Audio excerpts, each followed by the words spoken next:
Let's get started. Again, good afternoon here from Amsterdam. And we're in the middle of a heat wave, but so I hope you're sitting somewhere. If you are also in Europe or you're also experiencing the same thing, I hope you find a cool place to stay with us for the next, well, what, 30, 45 minutes. Um, so the reason for having the webinar exactly today is that indeed Auke and myself went to the Chamber of Commerce to register CCmath as a company. So exactly 20 years ago, on the 1st of July 2005. We've been celebrating that with the whole team last week when all our partners who are not based in Amsterdam came to Amsterdam and had to celebrate our anniversary. And of course, we did lots of fun things. We did some serious things. We also had cake, as you can see here. So here's Auke, myself, and Wout, our CEO, that who many of you know as well, as part of this celebration last week. And this webinar is here also to celebrate the 20 years, but also, of course, it's a webinar to give you some content, some background, and things we achieved, and that hopefully are of value to you. So let's dive into it. So in the first place, why did we start CCmath? Well, we started, as many of you know, Auke was a PhD student. I'm still professor at the university, and we were developing tooling that we thought were very interesting to call centers, and we didn't just want to write a PhD, publish articles about it, but really bring it to the contact center market. So that is still the ambition of CCmath, is to bring innovative methods to the market. So it is really about this connection between scientific research and practical application. So that is what drives us and what I think makes us unique. And actually, it was already, and here is a photo that I made. Of course, we started July 1st, 2005, but there was a lot of discussion going before. So actually, I still have this slide where when we were setting up our business model, thinking about how to set up the business together with an incubation manager from the university from December 2004. And I hope I didn't see all the names, but he registered for this webinar. So I hope he's here today to see. He left after 1 or 2 years because of some stupid reorganization at the university, which I think was a pity because they were doing a really good job at the time. But I hope that he finds it interesting to know that that 20 years later we're still alive and kicking and growing. So more seriously, our vision is that we try to make this next level technology, and we want to bring that to the market and let all stakeholders profit from it. And we really think that it's not only about costs, it's also about better service level, higher agent satisfaction. That the smart tooling can help you do that. And so we are here to bring this to the market and extend our portfolio and become a significant player, if you're not already that, but in the WFM market. And what I want to show you today, of course, I cannot go into details about all the products, all the things we achieved, but I want to introduce some of the things we did and talk about the added value of the technology, and also show you a bit how things evolved over the last 20 years. But before going into that, how did we do that? Well, actually, what we did is what they call bootstrapping. We never had any external funding, and what we did we invested all our profit in new software development. Of course, you need to have a product to have customers, and so it's indeed like Baron von Munchausen pulling himself up with his boots from the mud. That's the idea. But we started off with some small tooling. Got some customers, did some consultancy, we still do that, and invested that, and that is how we grew. And from the very beginning, and I think Alex, who's on the left, is also in this webinar. This was one of the early years. We had a desk with another startup who we were befriended with. We started with 2 desks and 3 people. And this was a picture last week with most of us present here during a presentation. And there were like 20 people in the room out of the 25 people we are collaborating with. And not to forget, there's also this consulting and interim spin-off next WFM. So altogether, quite a large group of people. So what are we going to do today?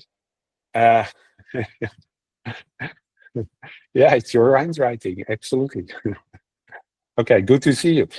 So what are we going today? Well, some of the innovation we did was indeed here on the right is the WFM, the workforce management cycle. You can see there forecasting, capacity planning, scheduling, traffic management, reporting. Traffic management, also called real-time management. So what I'm going to talk about is indeed what is the added value of Erlang X, chat and blending compared to Erlang C. And forecasting, one of the innovations we did, one of the things that really stand out is our forecasting algorithm. So what does it? What's the added value of having such tooling?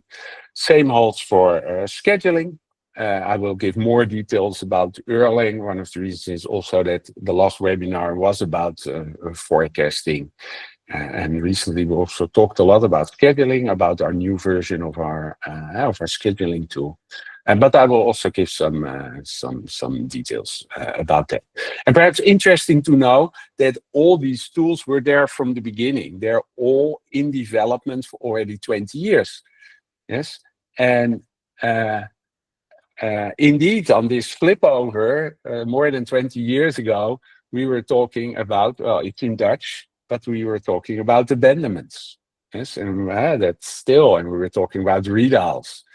If you can see in red, development time was a bit underestimated because actually just before this webinar, I had a call about adaptations we're making to the Erlang, to our Erlang X for a certain situation. So we're still developing our Erlang tooling.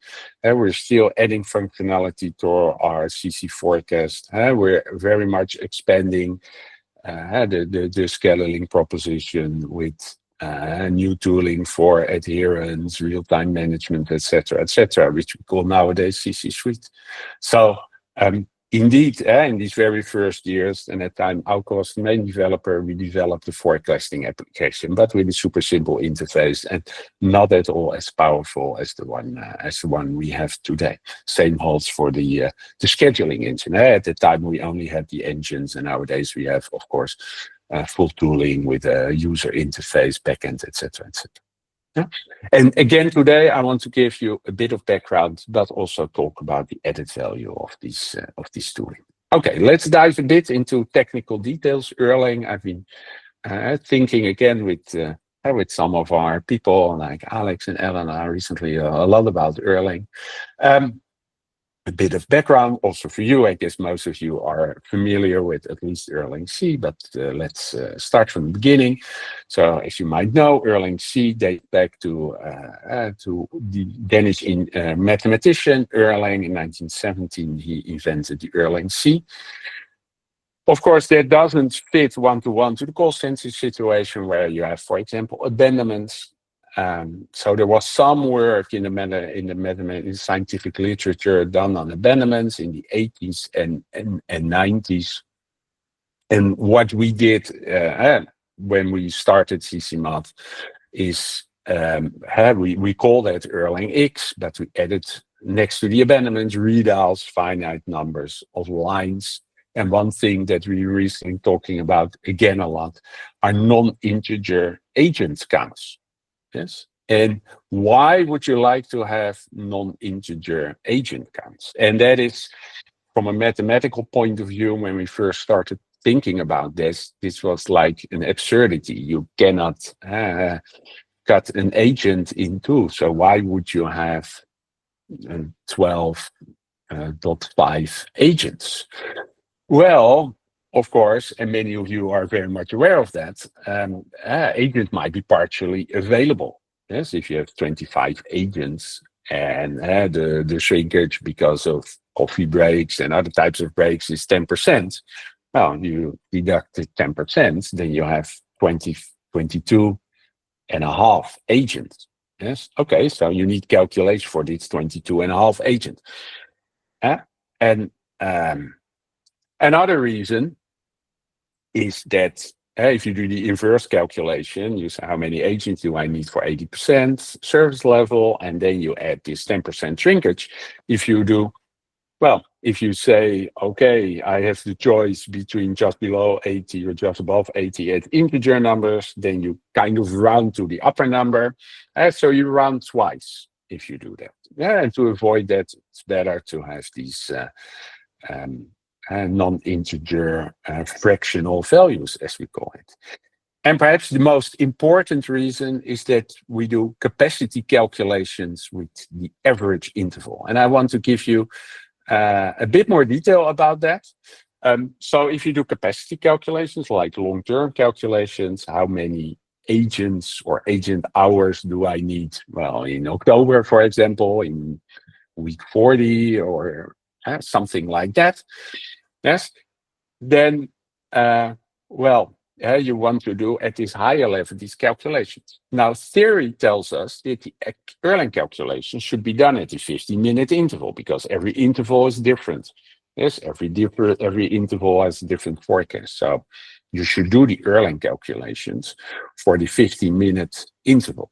Yes, and what we do in capacity calculations, we do the calculation for the average interval. Yes, so we take the volumes of all the intervals, we take the average, and we do the capacity calculations. Now, that is what is in the literature, and there's a very nice book about it. No doubt you can find it on Amazon and get a second-hand copy. There's a really nice book about it, not mathematical, but explaining the mathematical principle, which they call the flaw of averages. Yeah, meaning that the average result. Oh, and there is something that dropped here. Sorry about that. There should be an unequal sign.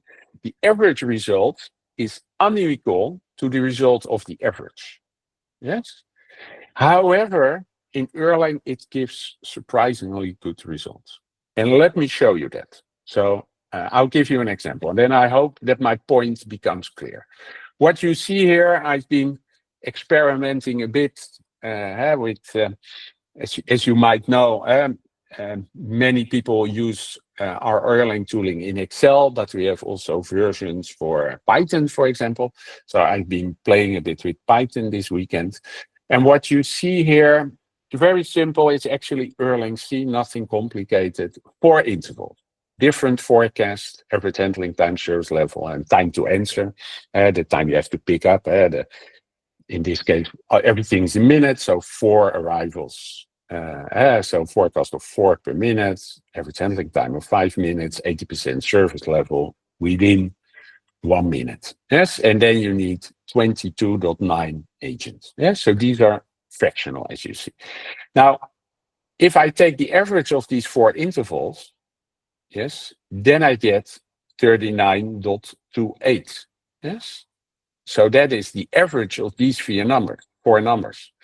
However, if I take the average interval, so the average forecast, the average between 4, 6, 8, and 10 is of course 7, and then I compute the required number of agents, then I need 32.34. Yes, it's not the same. In mathematical terms, the Erlang formula is not linear. Yes, but it's almost the same, which means that instead of doing computations for every interval, that's almost the same as saying I take the average interval and I do my computation once. And then you can take the average interval over a whole week. So instead of having like, oh, I don't know, if you're open if you're open 24/7, then you have 7 times 96 interval. That's almost 700 calculations. You can replace that by one calculations, and that's really very precise. Okay, so therefore, and of course, these every here, if you have 39.5 or you round to 40, yes, and then multiply by all the intervals, that makes a big difference. So here it's of course crucial that you have non-integer numbers. Okay, that's what it says here. Okay, so important that you do this, that you do this, compute this fractional number in the right way. Yeah, but how can you compute this? Yes. So what you see here, and I hope these crosses are a bit small, but what you see here is for certain numbers, and on purpose I took small volume. Very small volume. Here you see 1 agent, 2 agent, 3 agent, 4 agent. This, by the way, is computations I did in R using also our tooling. So R is a statistical package. And we also have an interface for our Erlang add-in. So here you see the service level for 1 agent, 2 agent, 3 agent, 4 agent. And this is Erlang C, and the load is 1. So you have work for 1 agent. So yeah, and according to Erlang C, service level is 0 if you're at the load. Yes, that's Erlang C. Erlang X is a bit different. We'll get to that. Yeah. So you do the linear interpolation. Yeah. So that is the first obvious idea. A linear interpolation is this blue line. So what are the disadvantages of this linear interpolation that we did? Yes. Well, the disadvantage is actually, you can see there's like, this is not continuous. There's an angle here. So it would be way more logical to have this a bit steeper and then smooth here. Yes. So what we did next, and then showing the type of calculations and how we got further into understanding Erlang. What we did next was actually a quadratic interpolation, not going into the details about that. But what we're doing right now, and that's actually a new version that will be live sometime in the future, certainly this year, is that we have this green interpolation. Yes. So this is a new version that kind of matches in a smooth way all these points. Yes, and there's some mathematical theory behind it, but I'm not going into the details. Yes, and it makes quite of a difference which one you choose. Yes, if you choose the blue one, 235, or the green one, 222. It's well, relatively small, but it still makes some difference. So that is one of the things we are currently working on. Yeah? And to dive into a bit more detail, if you take all these developments together, if you go from Erlang C to this advanced version of Erlang X, yes, here you see again Erlang C, yes, and somewhat higher volumes. Again, from 20 to 40 agents on the horizontal axis, and here service level ranging from 0% to 100%. So what you see, service level is 0 because you're understaffed, and then it quickly rises here. Pretty steep, by the way. That's what some people call the value of one agent can make a difference between 40 or 60% service level, or 60 or 75. Yes. So pretty steep here. Okay.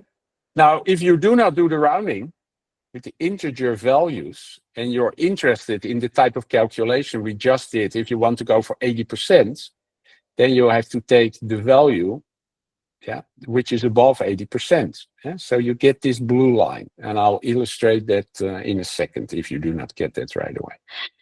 So if you're interested in the 80%, then you need, well, you have choice between 28, which is too low, and 29, which is a bit higher, but you make these jumps, because you're looking at integer numbers.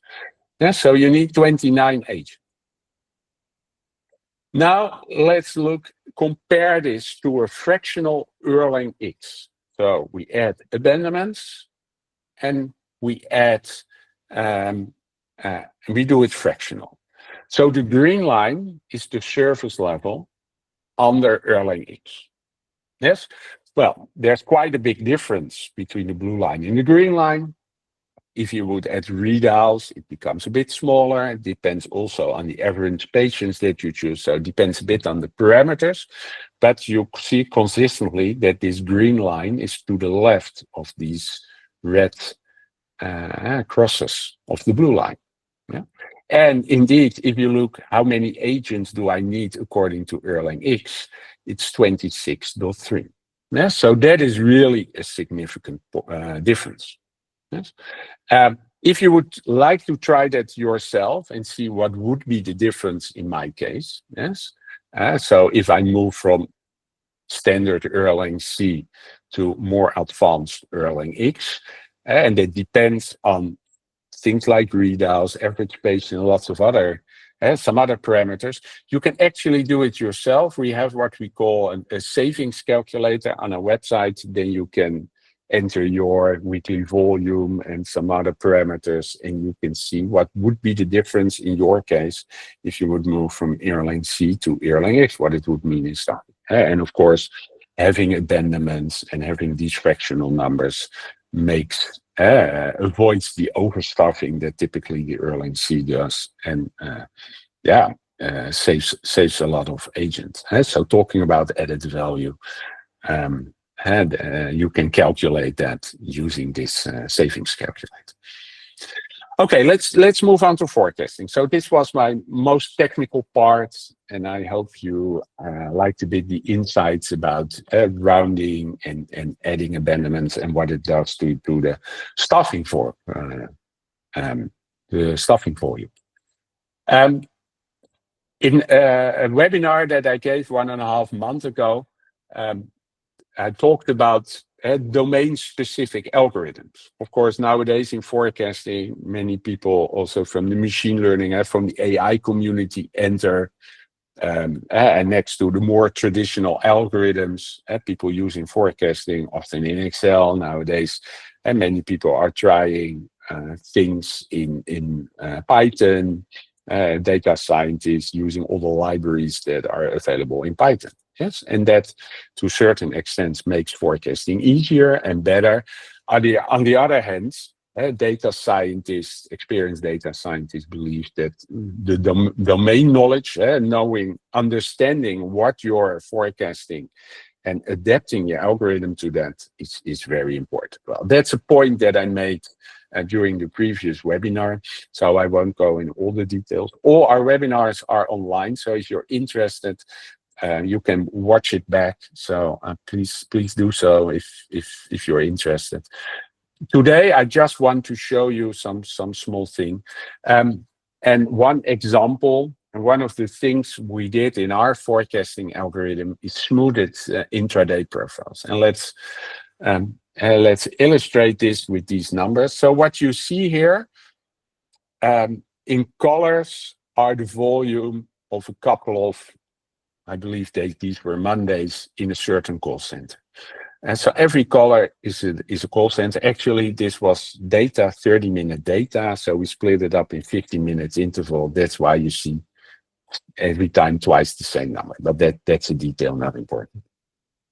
Now, a standard approach to come to a profile is to take the average. Now, here you see in black the average of these colored profiles.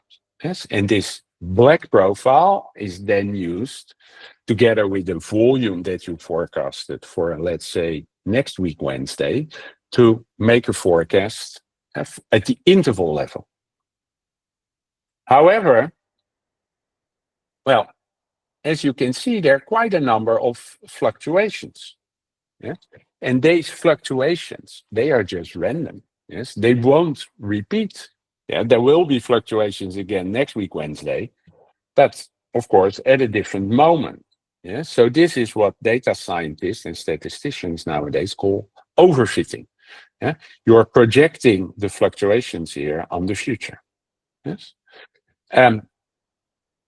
what you see here is using our understanding. Hey, in call centers, you do have fluctuations during the day, but not these short-term fluctuations. So let's use some smart techniques to make a more smoother profile. Yeah? So then you use your understanding of call center data. So this is an example of a smoother profile. And actually, then you can try it out on data that you held back. And this provenly gives a higher precision than this approach. Yes. And typically, if you use, let's say, a standard AI approach, it will still do something like this. And you have to use your understanding of call centers and build that in your algorithm to come to something like this. Yeah. So that was last time's point. And of course, that adds precision. So what is the added value of precision in your forecast? Yes. So, and Bas and I gave also webinars about that about half a year ago. Again, they can be found online, but actually a better forecast, yes, has lots of consequences. And of course, a better forecast leads to, sorry about that, less understaffing, less overstaffing, more understanding is something else. Understanding your forecast, that's an interesting typo. There's explainability is also important about algorithms, and that's also one thing that many of these AI algorithms are lacking. But that's yet another point.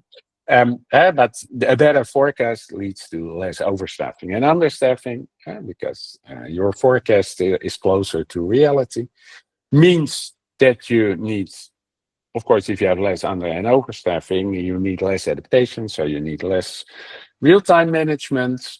You have less costs because, well, you overstaff less, so then people are sitting there who are not very productive.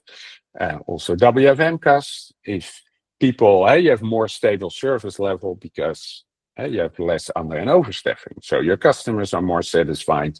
Your agents are happier because instead of having a day where they are busy and do not have a second to take a breath, and then another day where it's really quiet, it's more stable. Your agents are more satisfied. Well, that eventually hard to quantify, but of course, if you have more satisfied customers, they stay longer with you, perhaps more, so you make more sales.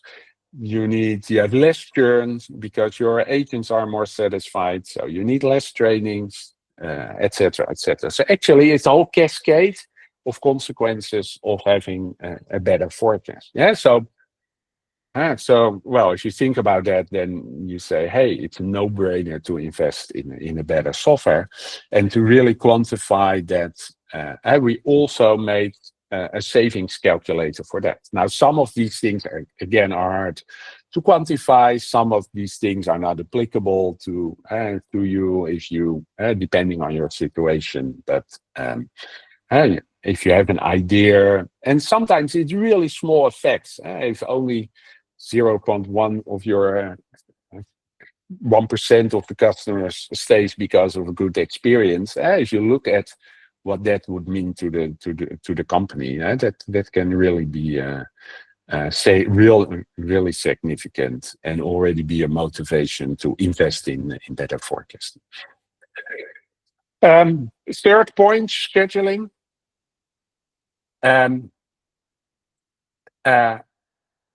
One of the things about there are two important things about scheduling algorithms. One, of course, is the quality of the schedule. But another thing is also how long does the tool take to calculate the schedule.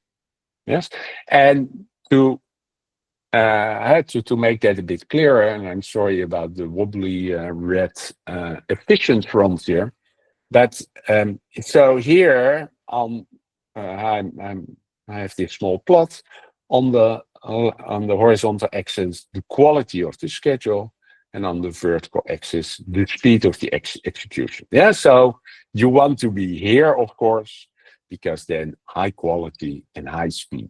So your tool gives in seconds a great schedule that is perfect.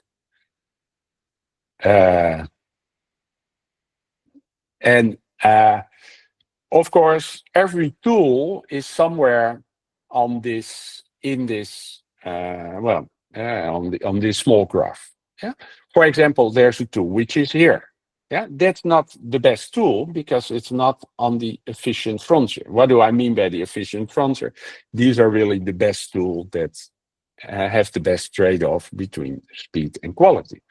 So tool two delivers a pretty high quality schedule, but it takes a lot of time because it's low on speed. Tool three is on the efficient frontier. It's really best in class, but it is a high quality, but somewhat speed. It's not very high. It takes quite some time. Of course, it's better than tool two in all aspects, but perhaps not a trade-off you wish. Perhaps you prefer tool four. But even better, perhaps tool four gives you something of a slider by which you can make the trade-off you wish between speed and quality. Yeah? So it's actually tool four that you would like to have that is on the efficient frontier and at the same time allows you, perhaps if you make your first schedule, to do it really quickly and then do a really perfect schedule where it's allowed to take a bit more time. You can also play with it while you're making your schedule. What do I mean by a high quality schedule? Of course, it should be a schedule where your service level requirements are reached. It should be a schedule with, and I'm going quickly through all these concepts, with a low shift inefficiency. Yeah, which means that the difference between what is required, yes, your uh, net workforce and what you eventually schedule, your gross workforce is small. So between those, it's not only your shrinkage, but it's also because your schedule perhaps schedules people at a time where they are not needed. Yeah? So that creates inefficiency. So the smarter the algorithm knows how to look for the best combination of shifts, the more, the closer it is to the requirements, the less shift inefficiency. But quality means also satisfied agents. Do they have, they definitely have all kinds of hard constraints, a number of hours, and all kinds of constraints about number of weekend days or starting hours that it should not be earlier than the day before, for example, these type of things.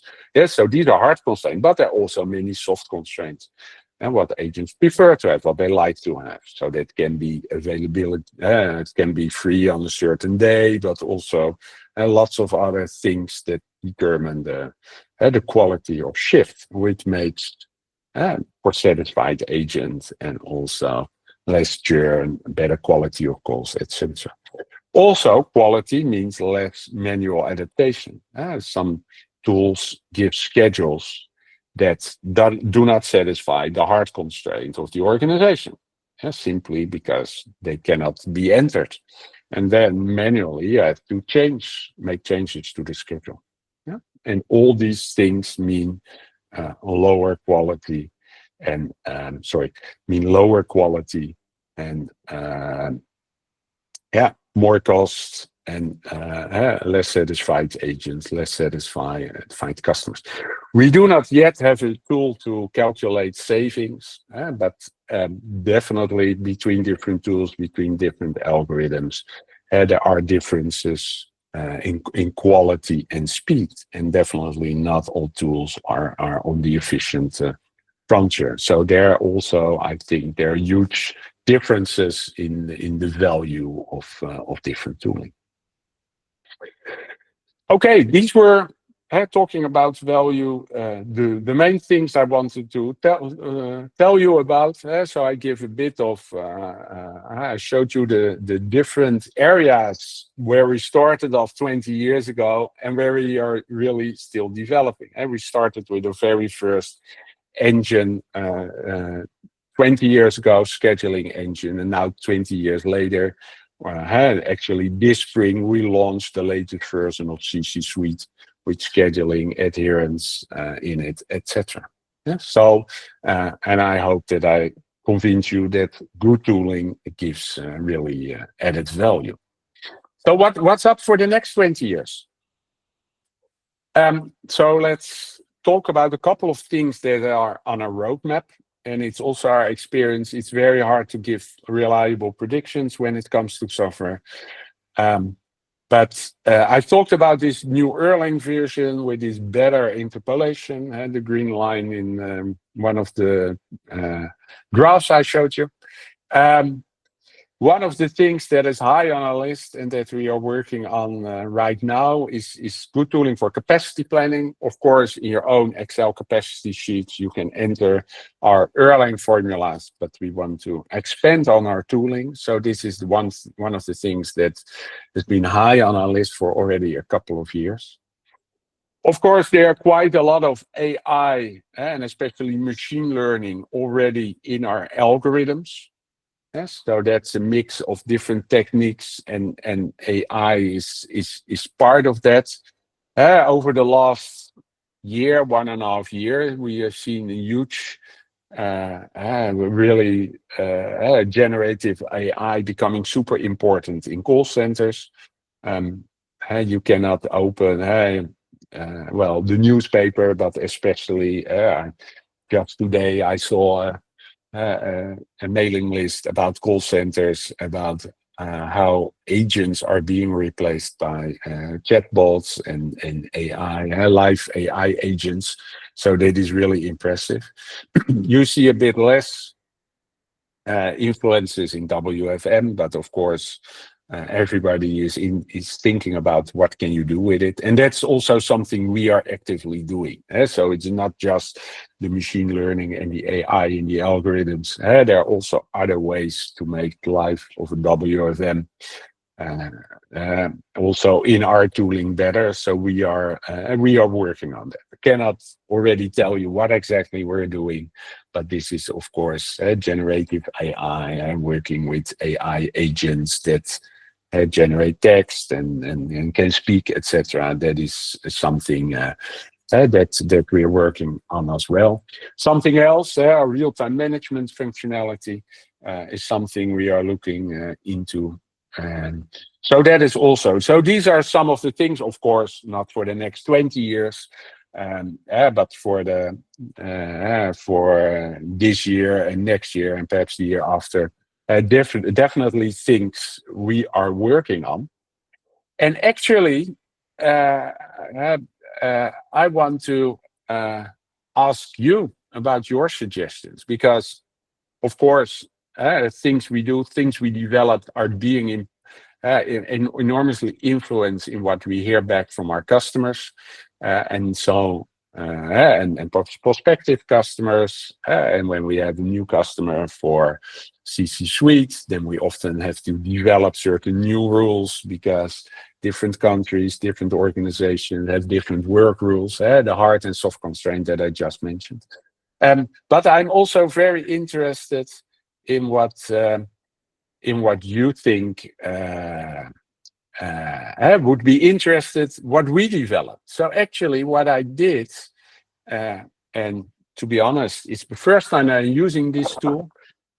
Google Meet doesn't have that much functionality, so I use another tool. So if you go, if you open a browser next to, another tab perhaps, and you go to slido.com and you enter this code 4243122, then you can Well, you can make some suggestions about you think what interesting things, of course, in the area of workforce management, that's our bread and butter, but what you think it's interesting for us to build. Yes, and in a second, I'll share the window with the word cloud while you're actively entering things. And so I hope you can find it. I'm looking at the.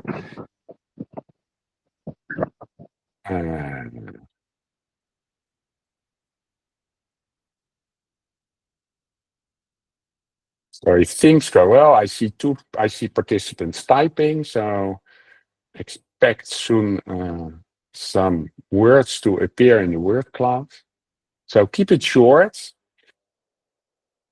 Okay, I'm going to share it, but keep on typing. Yes. Well, let's wait until there are a couple of. I see the first one coming in, which is an interesting one. Something we are actually thinking about, but didn't mention. But thank you. Yeah. Okay, so please continue typing. I'll give you a couple of minutes, but the first two are coming in. Let me share it, and then. Oh wow, lots of them. Okay, very good.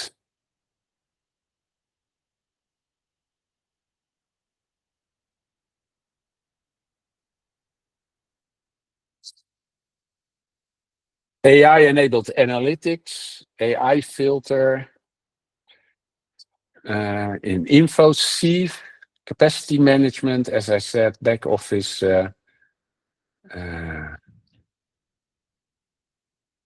As you can see, somebody is still typing. Oh, I guess capacity management was mentioned multiple times. So to be honest, for us, it is as urgent as it is for you. But yeah, so this is something that is really high on our list. Okay, I'll give you 1 or 2 more minutes, and then I'll go back to the presentation for my last slide. So I'll take a few more minutes, and then we're done. I see 3 people typing, so I'll give you a bit of time. Reliable auditing system. Okay, interesting. 5 people typing. High efficient schedules. Well, I hope we already have them. So on any of these things, please do contact us and schedule a talk. Yeah, blending between channels. We have. Okay. I'm interested to know what you mean by that, blending between channels. Let's not go into all the details right now, but if you're interested in that, we do have a blending calculator where you can blend between inbound and, let's say, email, where you cannot interrupt the email. So that is forecast performance metrics. Okay, yeah. On any of these things, if you really want to contact us, I see performance capacity management standing out. So that's an important message. But again, if on any of these things you want to talk further and see if it's perhaps already part of our solutions or what we can do. As I said, for many of our implementations, we add functionality to the tooling requested by our customers. Yes. Okay. I'm going to finish typing. We are very much interested in what we see, but I'm going, and I can open it later on.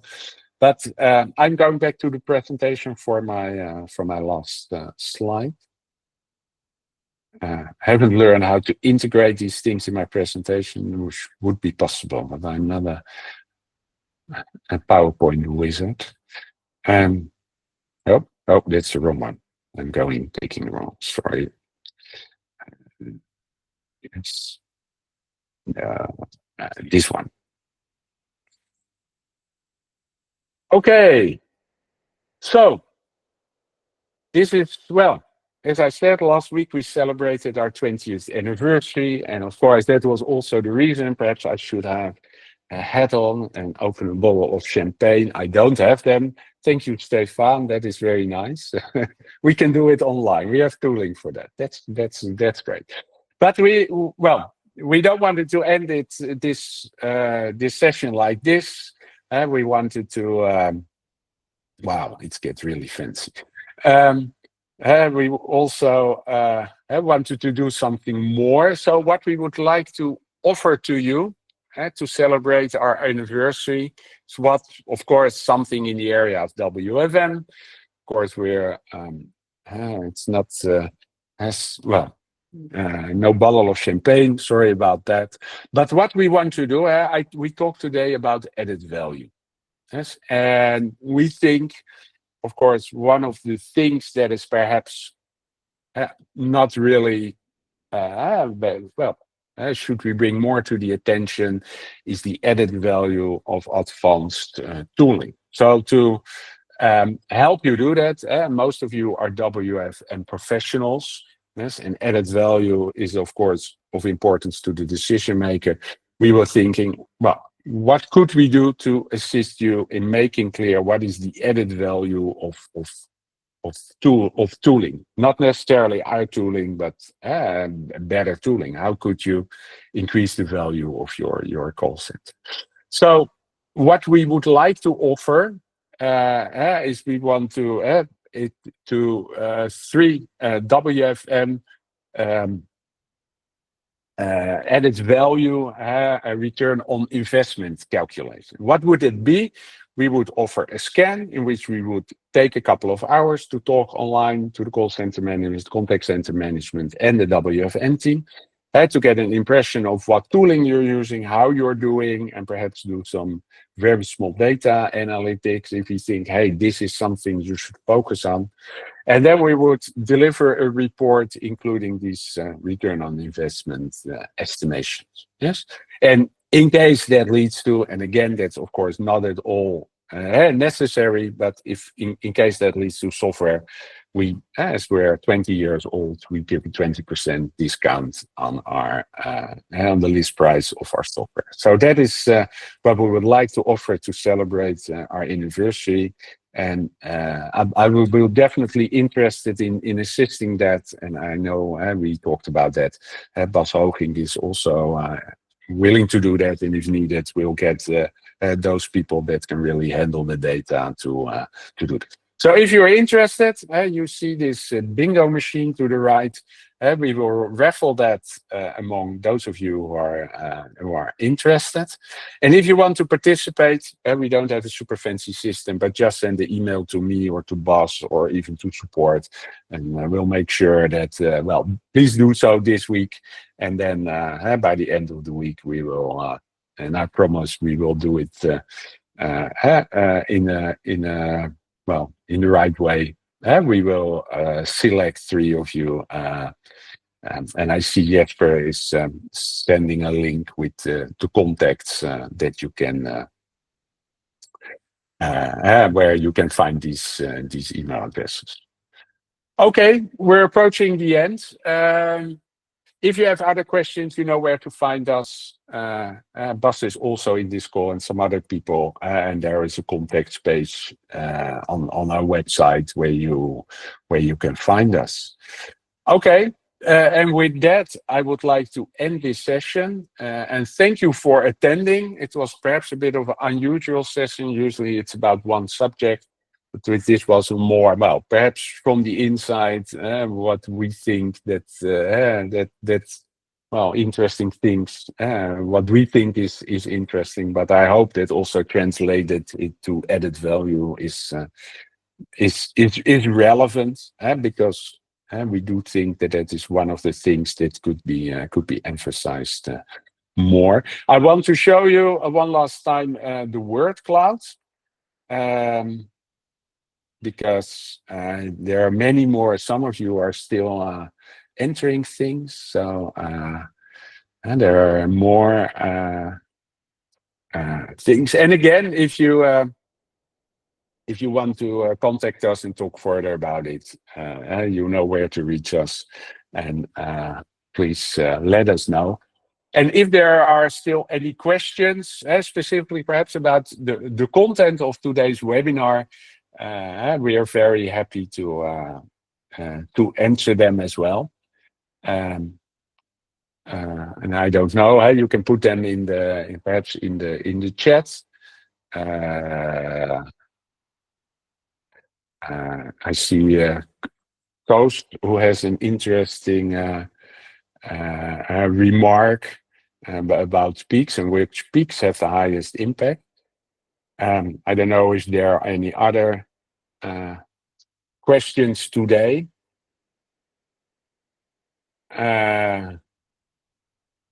Okay, again, as usual, in a couple of days, we will post the webinar, we will post the presentation, we will post the recording.